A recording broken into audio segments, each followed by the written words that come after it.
as you want. But according to the mathematics that he discovered, Heisenberg discovered, he saw that the implication that you could measure the speed and the position both simultaneously and know them, and that they would check when you measure them again and again, was impossible. It was contra to what the theory would predict. He claimed then that it would be like this, that if you measure the position very accurately and then tried to measure the speed, or the momentum, I should say more precisely, it's the speed times the mass, then if you measured the position again, it would be different. It would be possible to have something standing still, so if you measure the speed, measure the position again and again, it's always the same. But then, if you measured the momentum, even if it's supposed to come out zero, when you measure the position, it wouldn't be exactly the same. In other words, it's not like the classical particles in a normal sense is possible only if you allow that measurements are going to disturb the system. That is, if you measure the position and then try to measure the momentum, then new position is irreversibly jiggled, if you want, by the momentum measurement. And then when you measure position, the momentum that you determined before is now screwed up. So if you measure the momentum again, it's not the same. It's completely analogous to our boxes. We measure, let's say, this and then that. We measure this. By pushing this button, it's always red. We're going to check it's perfect. We got a nice measurement of that. And now we try to measure this. Okay, we measure this and we see whether it's green, and we keep checking it's nice and green. Then we go back and see if this is still red. If it were red before, I forgot to say, let's suppose this were red. This is green. We look back, it might sometimes be green. In other words, it can change. This is a lot easier than positions, because positions can have all kinds of numerical values. Could be here or here or here or here, and here we have only two values, red or green. That's why this is kind of fun. It's easier to work with than numbers which can have all kinds of values, and mathematics is more complicated. But here it's much easier. But you see then that the theory must predict that if you measure something,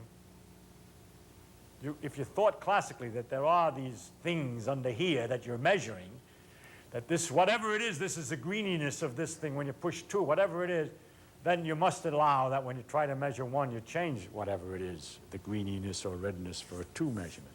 In other words, you can't measure 1 and then measure 2 and expect that it doesn't affect number 1, okay? And that's the general idea of the uncertainty principle, which more generalized says there are pairs of quantities such that if you measure 1, you cannot allow that you try to measure the other one. It doesn't change the first one, okay? Yeah, that's what I said. I meant that was an informal way of saying it changes the value. You know, in a way that can't be undone, that's completely lost, that the information is now lost, or partially lost. It's like shouting at your way. You mean it's irreversible change that you... It's a perturbation that you can't reverse. It's true. It's true. Anyone who's married knows that all of the arguments that they've ever had through the entire married life come out in one great well on the next argument. Yes. The momentum is increased immensely. Right. Historical way of understanding the concept Yes. came out, that there is too much of a focus on the jiggle, because there's a lot of systems at the atomic level where you only get one shot at it. You only get one measurement. What you do is you prepare a situation, and you, for instance, in a beam, you can say, I'm going to have half of them, I'm going to do position measurements, the other half momentum, and I only get one measurement. That's right. And the jiggle doesn't make any difference. I know. It says I can only, there's limitations on how I can prepare the system. That's another way of speaking of it. The preparing means that you want to be able, it's a different idea, but it's the same idea. Suppose that I said that I have some way of setting it in. That's preparing it, so I know what their red or green are going to be.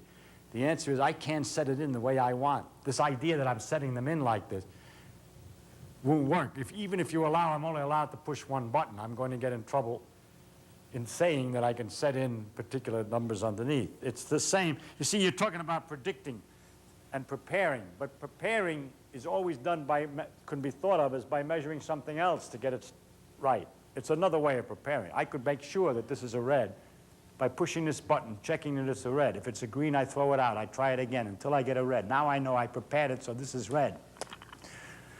Now when I measure this, I change the preparation is screwed up.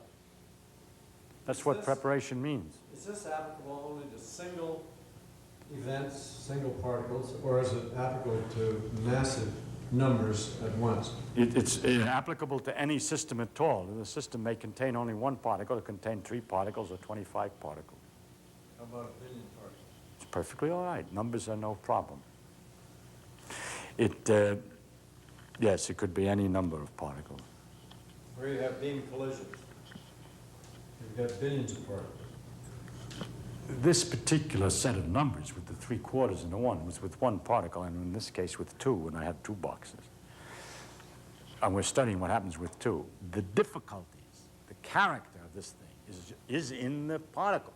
And if you have a billion particles, each one or them are all doing the same kind of terrible thing, all right? So it's a universal difficulty. You're still disturbed. One of these guys that knows too much. I'm not going to use the term airlock, I'm going to use your boxes. Okay. I could generate a situation in which I have boxes that are making themselves available for measurement. Right, these. Let's forget the other box for a moment. These. Yeah. They keep yeah. coming out. Right. Right. Right. Now I can create a situation Right. that certain combinations of that box have less probability of coming out. What do you mean by certain combinations? Those boxes in which They're only the red I ones. can make it so that only a third of the time you'll get red out of door number 1, and Why don't- 2/3 of the time. Why don't we make it easy? Green. We always get red out of hole number 1. Does that satisfy? No, the easy case is the trivial one. I'm trying to make the non-trivial. What case. one? And that is where I can put a bias on what the measurements are going Yes. to result Right. without ever having made a measurement. Well, that may be whatever you say, whether you've made a measurement or not, but there is another way of putting a bias, is there? By just by checking what's in the box, and if it's right, sending it out.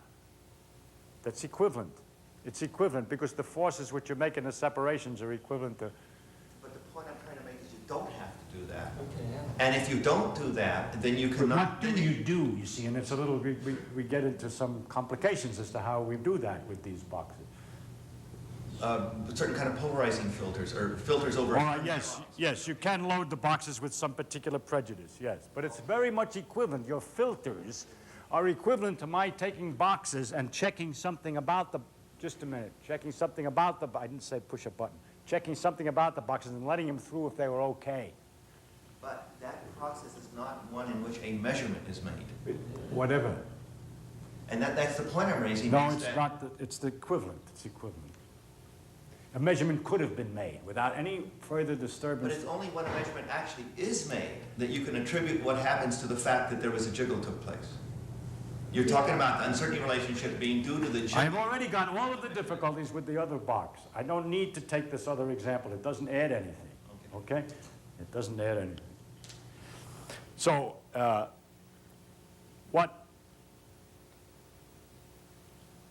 way of speaking would be to say, one of the things is either, I see what you want to say, I know what you're trying to say, which will make more clear when I take the case of 2 boxes. Let me just get to it in my own way, and then we'll come back. The original, one way of thinking about the uncertainty principle, which I made, which is less subtle than the regular way of describing it, was to say that if we tried to imagine that there was such a thing as the red, green, green, if we pushed a button on one of these things to determine it, it has to change the other one. And it's like that. If we imagine that a particle had a position and a momentum, then if we measure one, we have to disturb the other. Okay? In certain circumstances by luck, but not with position and momentum. No. If you measure position, you can have to disturb the momentum information. But statistically, the disturbance. That's what I'm talking about. So any prediction that you had made previously is not necessarily right. So your information is lost. I think it would help the discussion if you could tell how you measure position and how you measure momentum. I don't have to, because I have an example where I'm measuring something else with buttons. I say you push the button and see whether the light's red or green. That's. I'm talking about the electron. I know, but I'm talking historically. The situation is I've tried to simplify this thing. If I went through the whole thing historically, we would go all through all the confusions and all of the difficulties that people have had for all these years to try to understand this clearly. So what I've tried to do is take a simpler example. And if I go back now and take all the confusing examples and go and explain all of those, I've made it much more complicated than it need be. What I'm telling you only about the history so you can find out what fits into what you just learned, what words belong to what. And what I'm trying to say is that the uncertainty principle is the statement that if you thought that you knew that you could say what was under here, that if you pushed a button, it's necessary that if you push another button, it changes that button. In other words, what's under here becomes uncertain, or is changed by in an uncertain way, because it's probabilistic, by pushing this other button. That's the idea. That's an example of the uncertainty principle. The uncertainty principle applied to this example, which we've been using as our primary example of the behavior of quantum mechanics. But the original statement of the uncertainty principle was more general and wasn't on this particular thing, and one of the examples was position and momentum measurements. We could go through the standard way of describing Heisenberg's uncertainty principle, but I think that we would only go much slower than if we went this way. Yes? I just want to get clear on this. If you push the first button, you get red. You push the second button, you get green. Right. And then if you push the first button, you could get either red or green. That's correct. That would be the uncertainty principle. That's right, it is. If you, Not only do you get it either red or green, yeah. but you get it red or green with a, if this were, let's say this was red, then this was green. You push this button, it's different than this button 3/4 of the time, the same 1/4 of the time. And that is always the same numbers, no matter what there was here before. You understand what I mean? The fact that what you've measured here before becomes irrelevant for future predictions after I push this button. Like the roulette wheel situation. Yeah. Something like that, yes. If you push this and it's red, or I don't care, green, whatever. Now you push this and it's green. Either way, the chance of this one being red or green is still, if this were green, 1/4 red, 3/4 green. Sorry. 1/4 green, 3/4 red. The fact it's 3/4 red, prejudice toward red, is not because it was red before, but because this one was green. For instance, if this were red and this accidentally were red when you pushed it, then this time, this is more likely to be green 3-to-1, 3 out of 4, than red 1 out of 4. Okay?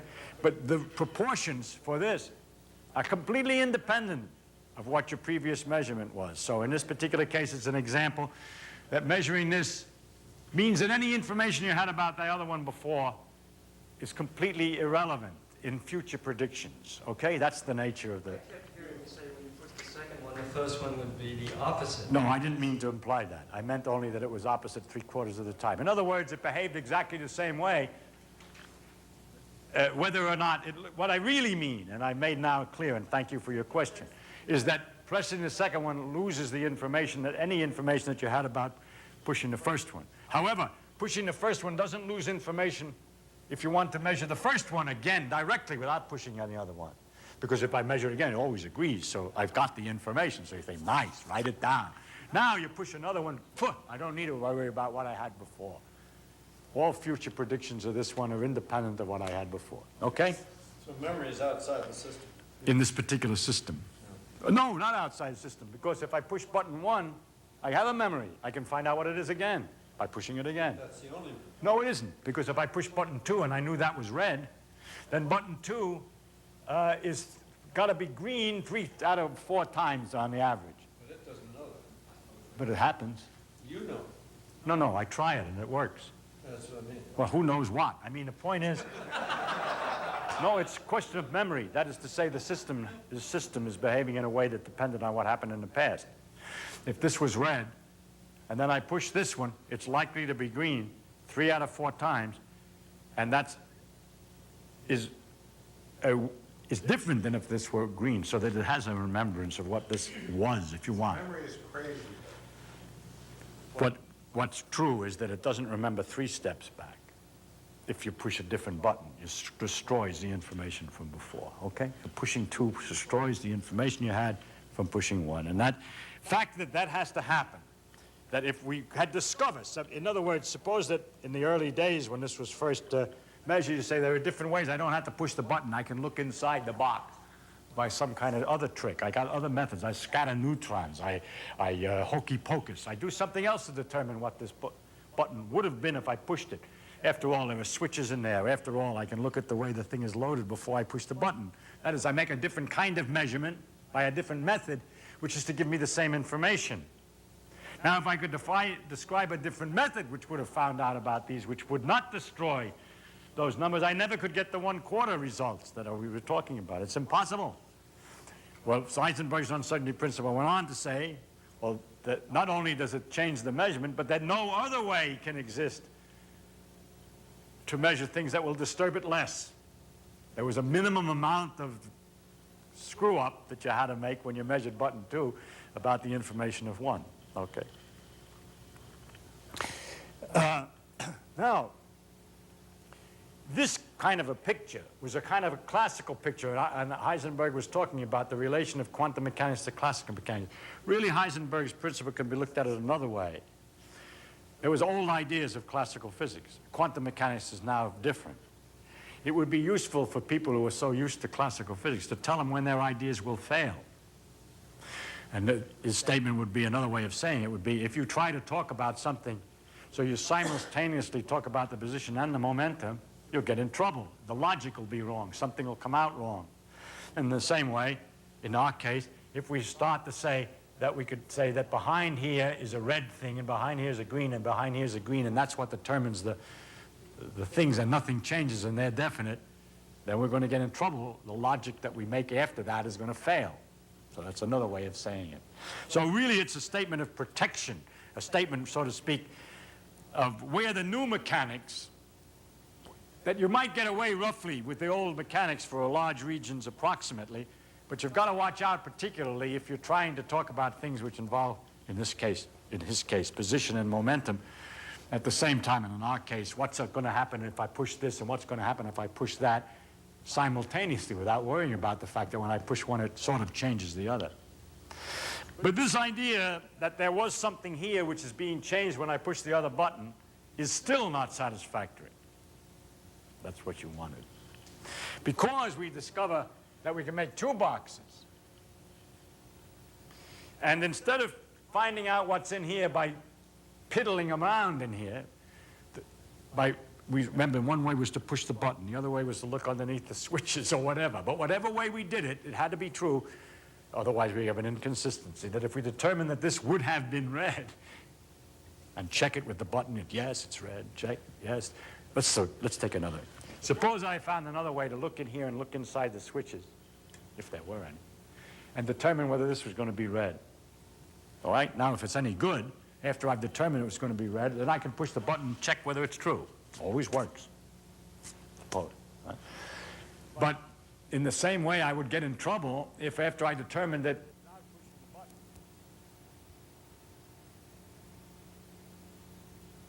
then I would get in some trouble with the chances. We know that. We know if we can determine this without changing these, we're going to get in trouble because we're not going to get the 3/4. But there is a nice way, so you could always say now with Heisenberg that any attempt to measure this by any method at all is going to affect it. And that's perfectly happy and satisfactory if you would say, well, that's very easy. I'll just imagine any piddling that you do in there inadvertently turns something in there. But there is a way, a magic way of determining what's here without touching this one. Just a different way, which is to measure this other box, which has been correlated with it that we talked about. We have this special circumstance that we can arrange things so that what this one gives can be determined by pushing that one. Now, because this box can be anywhere inside of cylindrical block houses or whatever else, it's a bit of a strain to suggest that when you push that, it changes this. And so we have this puzzle that we would like to say that when we determine what's in box number 1, we would have to change things in 2s and 3s if we took this old view that there is a potentiality that there are cards inside or something like that. So that the idea that there's cards inside or something like that, there's 2 ways of doing it. You can either say there's a marvelous force that exists at any distance instantaneously through block houses, through copper walls, through quartz. There's nothing you can do to affect it by doing something in between. Or simply to say that the old ideas are completely wet, that we can't talk logically about there being potentialities for red, green, and green, or for any other potentialities until we push the buttons. That to say what they might have been before we push them is no longer going to be permitted. We can't start to think. Well, let's see. In the beginning, it could have been that when I pushed whatever I set it in, when I set this in, I could say something like this. This is where all our trouble comes from. We say, let me see, I haven't pushed them yet, but there's various possibilities that when I push that, it would be red, that one green, and that one green, or that this one would be red, red, red, or whatever. But these potentialities, physicists do not permit themselves to talk about anymore. They just say, after we push it, what it was, and don't try to talk about what it might have been if we had pushed it, if we haven't pushed it. In other words, the only things that can be described are things that have already been measured and not things that are potential. There's always chicken in the icebox. Perhaps there is. But you can't tell until you open the door. And opening the door may make the chicken disappear, or maybe not, with certain probabilities. But there's always chicken in the icebox. Now, whether that's true or not, we can't say that. In other words, even if we made up a theory that there was chicken in the icebox, we'd open a door. We get into difficulty because we can find another icebox by which you can determine whether the chicken's in there by opening its door. That's this one. And so you're really right about this chicken in the icebox door business. And so when the door's closed, we can't say whether there's chicken or not in the icebox. We try to say, I don't mean we can't say there's chicken or there's not chicken because we don't know. I mean the whole idea of saying it's either got chicken in it or it hasn't got chicken in it produces a failure. The other one It says is irreversibly jiggled. No, you can't use that anymore. You can't say that it is either one way or the other, and when you open the icebox it changes, because we can find out what was in the icebox by another measurement, and that gets inconsistent. Yes. So The old game of trying to figure out if the light is on when the door is closed on. it's gotten worse. You see, because with the old thing, the question is whether the light is on or the light is off when the door is closed. It seems legitimate to say the following. Either the light is on or it's off. There are two possibilities. Now let me start thinking, okay? The beginning step is no longer allowed. Before we push the button, we can't say, if we do, we're going to get into logical troubles and not be able to understand how nature works. So we have to train ourselves, and that's what physicists have done. They train themselves in a negative fashion to be very careful, not to say things like, well, let's see. This is either red, green, green, what would happen if I push the buttons, or else it's green, green, red, or else and so forth. Those are possibilities. Now I'll push the button to see what I get. The whole statement that these are the list of possibilities is no longer permitted. And so you have to be very careful with the logic, okay? And what I'm going to show you in the next days is what kind of machinery we actually do use and what kind of thinking we actually do use in order to predict results like this, because we can predict them, you see. We do have a theory for all this. It's not that chaotic, but it's not at all like what you're used to. Simple ideas of logic, the simplest idea that these are the possibilities, and let's see which one it is not permitted. You get into trouble. What is permitted and how you can do it so you don't get into trouble will be described in future workshop sessions. Okay. Now, but now I'm trying to explain to you why I claimed in my workshop advertisement that I would tell you about the uncertainty principle and Bell's theorem and Einstein-Podolsky paradox, because I have just done so. It's all finished. But you will not be satisfied because you don't know where each of the pieces are. So first I told you where the uncertainty principle was, the statement that by measuring something you've got to disturb the predicted expectation for something else. But it's more subtle. You're not allowed to have an expected predict for something else anymore and say it's changed. You have to have it be more abstract in order to be able to understand this situation. There, of course, is another way, and people have proposed it, and that is to say that when you push this, there's a marvelous influence that spreads instantaneously through all the world and changes those other things which were correlated that you expect to measure. Okay? This is possible, and that's a model that you might prefer over the idea of saying that there's no such, you can't talk about the possibilities before you make the measurements. That has turned out people have tried to do that, there are two directions in which you can go. You can say, yeah, there's always this instantaneous action, and it does exactly the right thing, and it doesn't depend on the distance. But that's an unnecessary complication, so to speak. I mean, it doesn't help any. It's perfectly okay, but since an action can go at any distance without any effect, there's no laws about it, except that it does just exactly what you want. So just describe what you want, and never mind saying that it's done by some special law or some special magic, because that special high-speed interaction is only to protect your prejudices about the way you'd like to think about things. That's all it was for. It didn't change any results of what you'd expect for any experiment, which is what physics is about. And so, don't bother to say it. It doesn't make any difference. If you want, you say, this is so puzzling, I'd like to say there's an instantaneous action that goes at infinite speed everywhere and is not affected by anything, only to make the answers come out right. Okay? Is okay. Well, you want to, okay, but it doesn't make any difference, right? Because the answers come out the same.